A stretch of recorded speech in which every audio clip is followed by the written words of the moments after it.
Hey, I'm back again, and this is divorce hack number 12. And we're talking about car insurance. So you'd think that this is common sense, but it's actually not. So when couples separate, in a lot of cases, a car might be owned by the other partner. Now, when they're owned by the other partner, in a lot of cases, the car insurance is also in their name.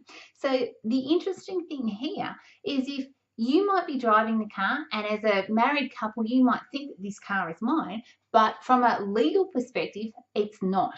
And at any stage, your partner could turn up and take that car away. Now, whilst we're not talking about the ownership of the vehicle, we're talking about the insurance of the car. It means that you need to be 100% certain, firstly, that the vehicle that you're driving has had the insurance paid up. So recently we had a client when we were sitting down and we were going through a budget together, and the question was asked, right, so explain to me, where's a copy of your insurance policy on your vehicle? And she said, oh, I don't think I have a copy. Let me just get online and have a check. It turned out that the policy had expired and she was driving a vehicle with no insurance.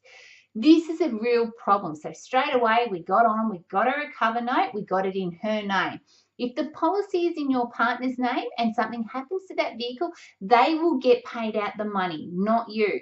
So make sure that if you're going to keep the car as part of your financial agreement, or the car is going to remain yours, that you make sure that you get the policy put into your name and the money for the policy comes out of your bank account. Because say you think that the policy is still valid for another few months, but your partner has it direct debited out of bank account, and all of a sudden that deposit doesn't come out because of he or she doesn't have enough funds in it, and you have an accident, then unfortunately you are uninsured. So what you want to make sure, once again, like I say to all my clients, try and get all of these policies once you've separated into your own name, because it makes such a difference. And the idea is risk mitigation. You want to mitigate every risk possible, and by having that in your partner or whoever's name, it will just cause you some unknown issues, and you don't want them. You want to be in control of your future. So make sure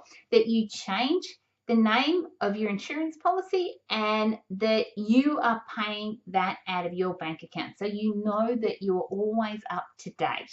So that's divorce hack number 12.